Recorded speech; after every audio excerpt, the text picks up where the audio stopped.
The usual way to get a large computer application developed involves a big team of people working in close coordination. Most of the time this works surprisingly well, but it does have its problems.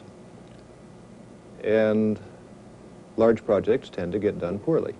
They take a long time, they consume an astonishing amount of money, and in many cases the individual team members are dissatisfied.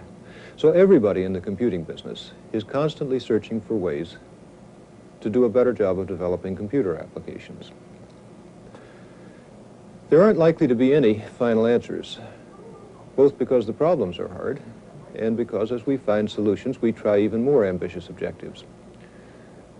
But there are some things that can be done to make life easier for everybody on a large programming project. A good programming environment helps a lot. And in the next few minutes, we're going to show you some of the properties of the UNIX operating system that make it a good programming environment for many purposes. In Bell Labs, as in many industries, almost everyone has some kind of involvement with software. Either they are actually producing software, and that is their job, or they are impacted by software, or they use software. In fact, at Bell Labs, about 50% of the people are actually producing software, and everyone else has some kind of involvement with it. In fact, that's one of our worst problems today. There is a crying need for useful software to do effective jobs. We just do not have enough people to write all of that software. Keeping large amounts of software working and keeping it working in the face of change is a big job. It takes a lot of skilled people to do this. Now, software is different from hardware. When you build hardware and send it out, you may have to fix it because it breaks, but you don't demand, for example, that your radio suddenly turn into a television. And you don't demand that a piece of hardware suddenly do a completely different function. But people do that of software all of the time. There's a continual demand for changes, enhancements, new features that people find necessary once they get used to a system. In other words, we put the system out there, people get used to it, their jobs change, they come back with more demands for different sorts of features in the system. The result is there's no way to get perfect requirements in the first place, and that means that we have to build the software to be very change tolerant, because we do not want to throw the software away the year after we wrote it. There are a couple ways to do that. One is to make the software fairly clear and easy to read and understand and change, and you do that with some of the current popular structured programming techniques. Another way is to write many small modules of code. That way, when you have a change, perhaps you only throw out a few small modules or make changes in a few modules rather than in thousands and thousands of lines of code. What we should be doing in the computing business is trying to raise the level at which we work so that a programmer can write a few lines of code that turn into many instructions in the machine. That way, when changes need to be made, one just changes a few lines of code rather than thousands and thousands of them. In the mythical man month, Fred Brooks estimates that it took 5,000 staff years of effort to produce the operating system for IBM's 360 series computers. Clearly, nobody is going to do that sort of thing very often, certainly not for every new type of hardware or for every new class of application. Someone once said that software stands between the user and the machine, and to me this conveys this picture of a great wall of software up there that you have to overcome to get anything done. There's certainly a grain of truth in the remark anyway.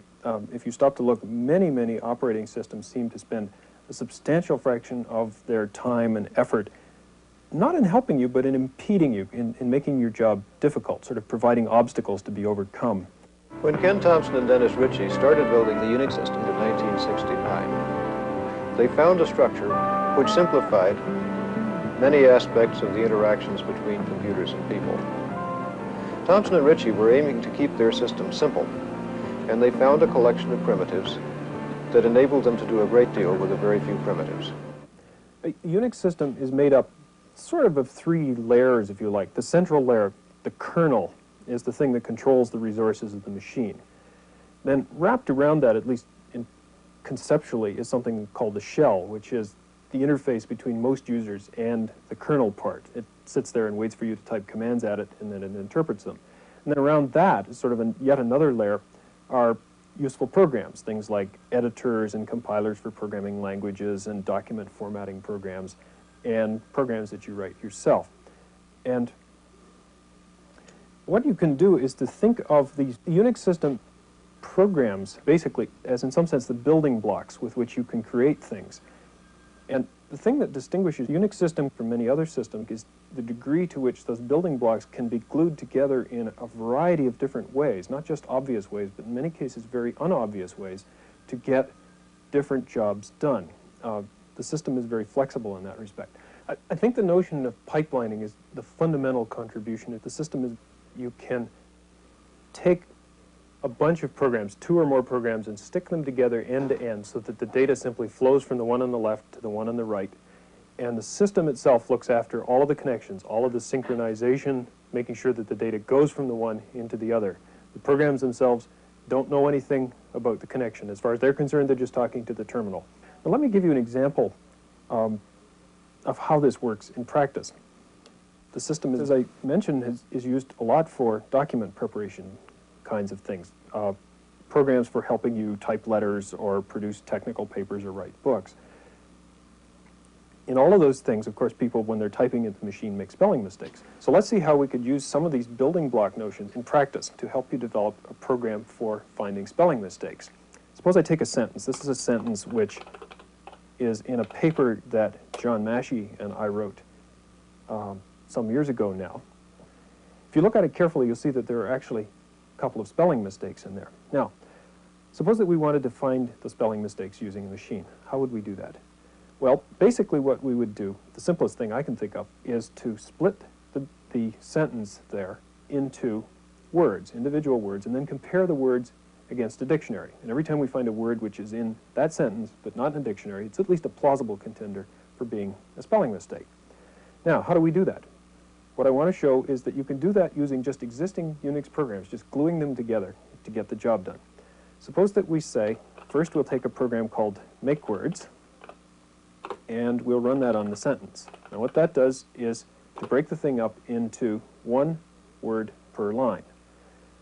Now I'll take the output and I'll pipe it into another program which will simply convert it into lowercase. The reason I want to convert it into lowercase is that my dictionary doesn't have any capitalizations, and so words like Bell and Unix, which are capitalized here, would show up as spelling mistakes unless I did this.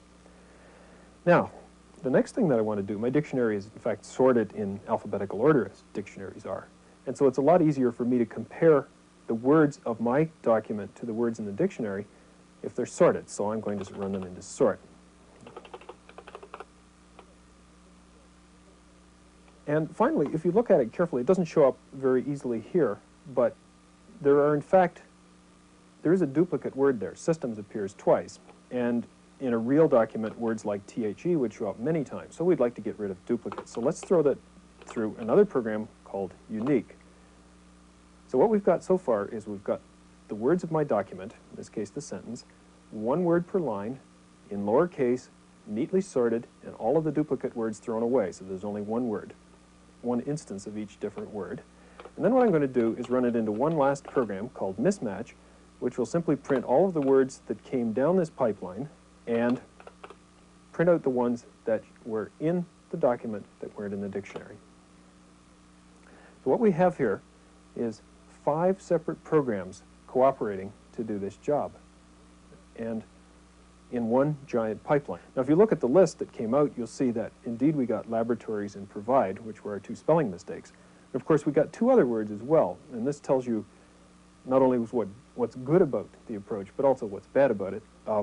Time sharing is not a spelling mistake, but it's a perfectly fine example of technical jargon, the sort of thing that means something to everybody in the computer business. It means nothing whatsoever to people who are not computer types.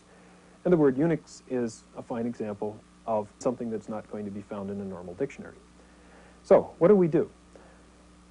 First, we take the misspelled words and we go back to the original document and we correct them so we don't have any spelling mistakes. Secondly, we take the words that, like time sharing and Unix, that are not spelling mistakes but which showed up here, And we put them back into our dictionary so that the next time somebody has a document that contains Unix or timesharing, they don't show up as spelling mistakes. So we've not only done our own job, but we've improved the tool that we're using in the process. So you notice that I did that whole job without writing any programs at all. The whole thing is cobbled together out of programs that already existed. And all I did was to use the fact that the system provides this mechanism of the pipeline so that I can take programs and stick them together one after another to get my job done. And I think this is one of the reasons why the system's so productive, that there's a large collection of things that people have already built that we use, and as we build our new things, then they become part of the repertoire of things that people subsequently can build on. During the last decade, we have discovered a number of new, powerful pattern matching algorithms that are useful for locating patterns in text. Many of these algorithms have been developed using insights obtained from theory, obtained by studying automata and language theory. As our knowledge of pattern matching algorithms increases, we can very quickly take this knowledge and package it in the form of UNIX programs. And we can spread these UNIX programs to the entire community very quickly.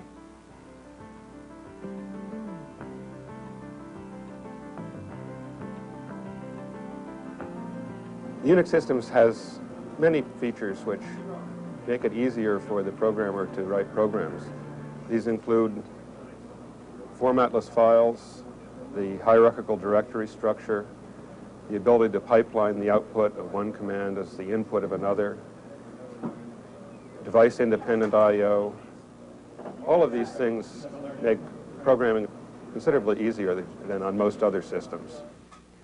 The heart of the system is really the file system, the ability to store information for extended periods of time. And one of the reasons the system works as well as it does is that the file system is well designed. And in many systems, you have to say an awful lot about a file before you can do anything with it. You have to say where it is and how big it is and what kind of information that's going to be in it. All kinds of things that are basically utterly, completely irrelevant. Here, you don't have to do any of that. A file is as big as it is. It doesn't matter where it is as long as you know what it's called. And so you basically don't have to think of any of those complexities that you have in other systems. When you want information in a file, you put it there. When you want it back, you get it out again, and you don't have to think about size or number of records or number of fields or anything like that unless it's really germane to your program. For most purposes, it's utterly irrelevant. A file is simply a sequence of bytes. Its main attribute is its size. By contrast, in more conventional systems, file has a dozen or so attributes. To specify or create a file, it takes endless amounts of chit-chat. If you want a Unix system file, you simply ask for a file, and you can use it interchangeably wherever you want a file. The Unix system consists of a hierarchy of directories, which a directory is simply a file that contains the names of either other directories or files. And this whole thing goes on recursively. When you log into a Unix system, you normally are sitting in a place that's called your home directory or your user's directory. And I can say pwd, which means print the name of my working directory, and it'll tell me where I am. It says at the moment that I'm in user bwk. And that's where I start when I log in. Now, I can go up a level in that. I can change to parent level. And now, if I print my working directory, I'm in /user. And I can go up one more level to the root of the whole file system. Let me go back down to bwk, and I can list the files that I have in that directory. And I find there, among other things, a directory called TV. And I can list the files that are there, and I'll find, among other things, the sentence that we printed in the spelling mistake finding program. Let me look at that, and sure enough, there it is. So as you can see, the file system hierarchy makes it possible for users to organize information into its natural grouping and to go up or down and find things quickly and easily. The Unix system interface for most people is through a program called the shell, or the command interpreter. And basically, it's simply a program that watches what you type and treats it as requests to run particular programs. Now, there's nothing magic about running programs. The programs that you run are actually just the names of files in the file system. The shell searches in the file system in a particular way to find a file whose name is the name of the program that you think you're running, and it goes and executes it.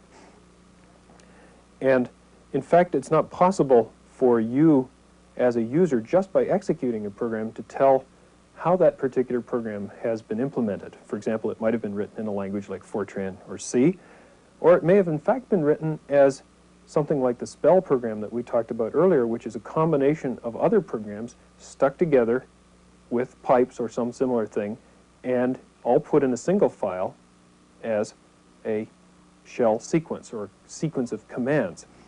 What Brian did earlier was he typed all the commands, the 5 program names, for his spelling checker on one line using the pipeline facilities.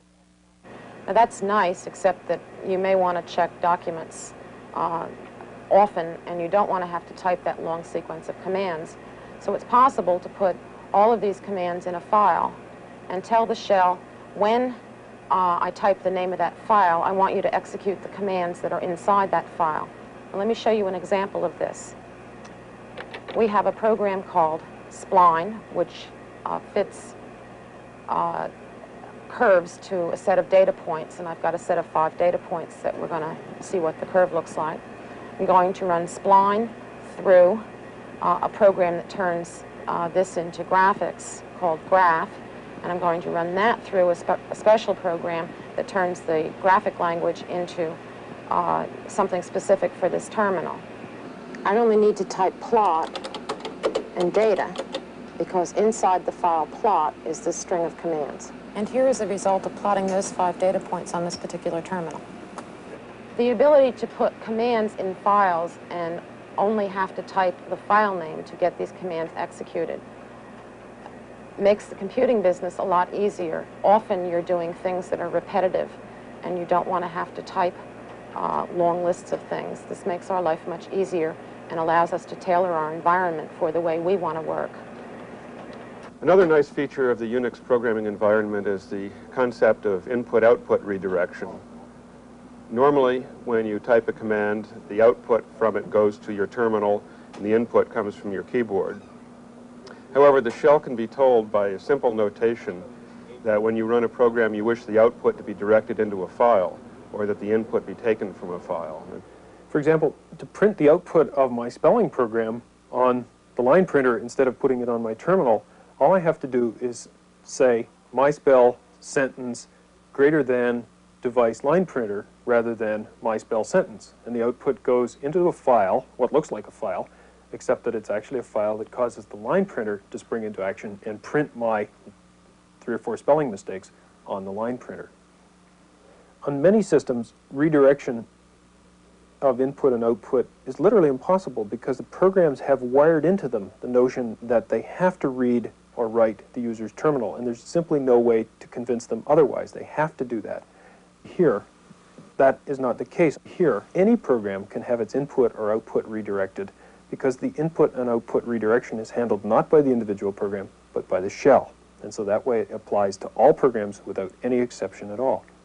And in fact, this goes a little further than you might expect because not only are parts of the disk files as they are in other systems, but in addition, the I/O devices, the peripheral devices connected to the computer, are also files in the file system. For example, the line printer and the tape drive and even the thing that dials telephone numbers are all devices in the file system. And the same program that will copy information from one disk file to another disk file will also copy information from a disk file to the line printer or from the magnetic tape drive to the printer. The same program, exactly. A good operating system is easiest for a programmer to use if the programming language fits with the style of the system. So along the way in the course of the Unix system's development, Dennis Ritchie created the C language. C is a very nice high-level language with many of the modern programming constructs in it.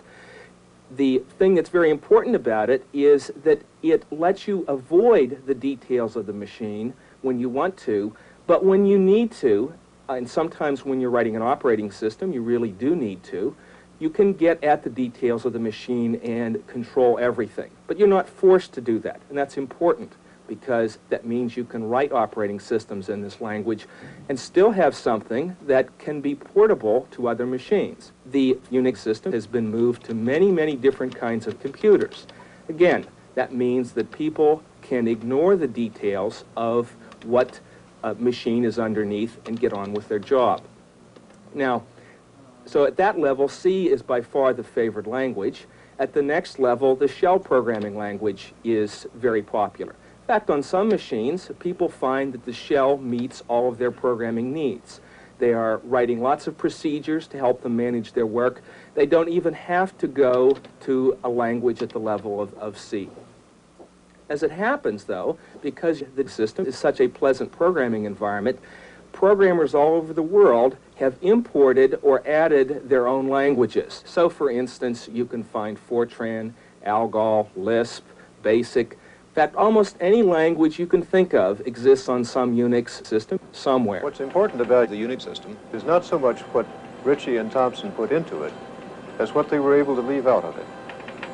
Rather than produce a large number of primitives, each one complex, they were able to choose a small number of simple primitives which could be fitted naturally together to accomplish complex tasks. This structure of the operating system makes it natural and easy for people who create applications to produce applications in that same style. For example, as the scale of integration of silicon circuits gets ever larger, we find it necessary to have more and more sophisticated design aids to help people create large-scale integrated circuits. Our existing design aids are advanced and effective, but advances in VLSI create a need for even better tools. Rather than produce those tools in the form of one humongous program designed to do everything, the people here have been producing small packages, each designed to do some individual function that's helpful in the design of integrated circuits. Then these individual packages can be combined using shell procedures to design a part of a circuit or a circuit, and the parts of a circuit can be combined to make a whole circuit. Steve Johnson is one of the people who has been involved in this effort. He is currently working on a program called Algen, which takes Boolean equations as input and produces logic circuit designs as output. Because tool building is such a way of life on the Unix system, over the years we've developed tools that actually help us make other tools. These involve things like parser generators, lexical analyzer generators, and other programs that help us organize and develop tools. These tools have been used in the development of Lgen and many other applications. Here we see the Boolean equations for a simple adder. Down here we have the equations for the carry out and the sum. In the middle we have some descriptions as to how we would like the cell to be laid out geometrically. You see, we would like the two inputs on the left side, the carry in on the bottom, the carry out on the top, and the output on the right side. The input equations first have to be processed so that they can be more easily represented in silicon. This process is very similar to recognizing common subexpressions in the input of a compiler. Input language, the Boolean equations, are read and processed by a program called YAC, which was originally developed to help us build compilers, but has in fact been used in a large number of application programs as well. YAC is based on the theory of LA-LR of 1 parsing. It builds a small finite state machine which is able to control the actions of the program which reads the input, detect errors accurately, and structure the input in such a way that the program can then go ahead and perform its operations on it. After these equations have been processed, it's then necessary to worry about the geometric layout of the circuit. This is done in the next two portions of Lgen. The first program worries about the ordering of these columns. It uses a technique called graph partitioning to attempt to iteratively come up with a good solution to what is in fact an extremely difficult problem in theory. After the columns have been ordered, then the tracks where the signals run are laid out as well by another program. And finally, in some sense, we now have the circuit designed, and it's simply a question of realizing it with the particular rules for our fabrication process. And that is done by a fourth program. So once again, we have an example of taking a very complex problem, dividing it into pieces, representing each piece with a separate program, and then using the facilities of the UNIX system to glue the pieces together into a coherent whole again. Computing is going to be more and more interwoven with people's lives as the years go by. So computer technology is going to have to evolve to be easier for people to use. The UNIX system is not the end of the road in this regard, but I think it's a good step along the way.